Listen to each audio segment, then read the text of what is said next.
All right, let's speak now to Sifiso Ngobese, the Director of School Safety at the Department of Basic Education. Babu Ngobese, thank you. Thank you so much for your time. This is your department. You can tell that's pretty much a dire situation, and that's putting it mildly. What is the department doing?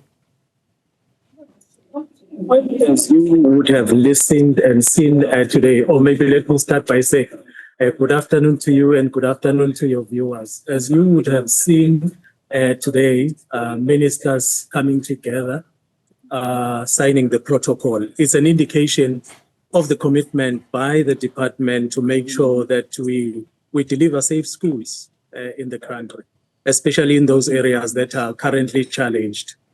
So how does the Safe Schools Protocol differ from anything else we've had? Well, this one, for starters, it has got a work plan, and there is clear operation between the two departments in terms of what each department's role will be, and also, activities that are going to be done together. The ministers will be holding us accountable on this plan. Our Director Generals and the National Commissioner will also be making sure that we are held accountable in terms of making sure that this plan works. All right, let's also be able to hold you accountable ourselves then. So what are the targets here for this Safe Schools Protocol? You would have seen that there are quite a number of activities that are going to be undertaken jointly.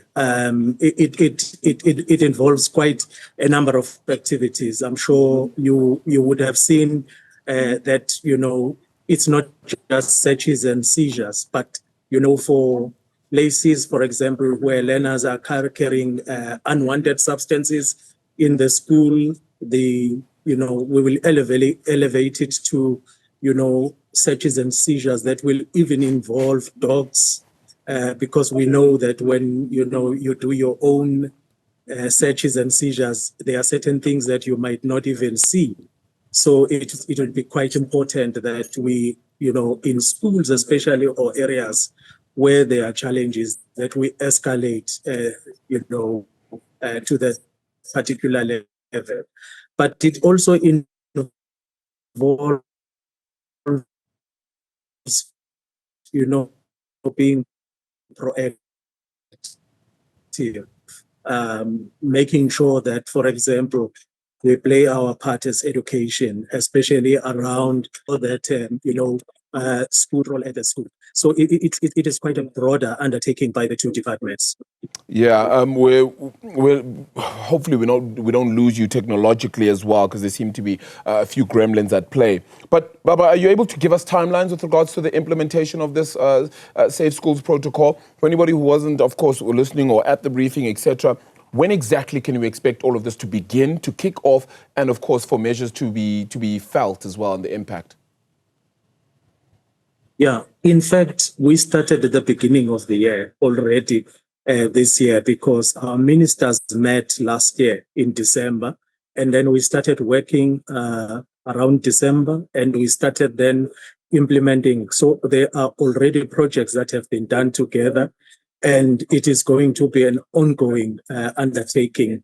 But what is going to be happening is that we will be reporting back to the ministers in terms of showing them progress, and where there are difficulties, we look also to involve other departments as well. I'm sure you would have heard when the ministers were talking about social development and Department of Justice as well.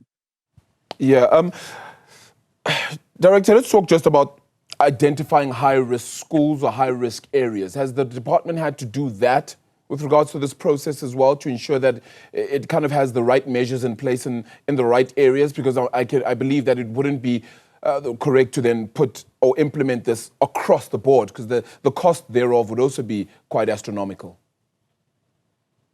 No, definitely. We have actually used the crime stats from the police. We looked at the school around the top 10 police stations that are reporting high incidences of crime and violence.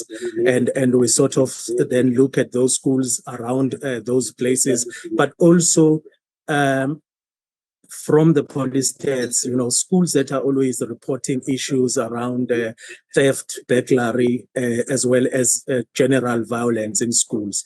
So that is how we narrowed that 283 that we're speaking about.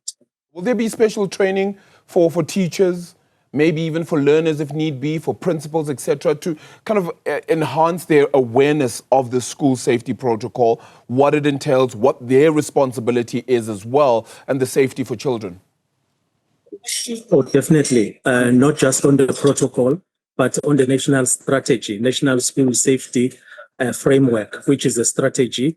That is work that is ongoing currently, and we are busy training. We also have started in terms of monitoring some of the problematic districts. I can tell you that even today, we had officials on the ground who are actually doing this work, making sure that, this protocol is not just a document, but it comes to life. Yeah. All right. Look, Director, we're going to certainly be asking for these targets to be seen perhaps by the end of the year, perhaps early next year as we kick off the new year, because it's becoming far too prevalent. It's far too worrisome. And of course, we're all beginning to see it as well, far too much. But thank you so much for your time. Hopefully, we'll be chatting again very soon. Sifiso Ngobese, the Director of School Safety at the Department of Basic Education there, joining us to unpack that conversation around school safety a little bit more.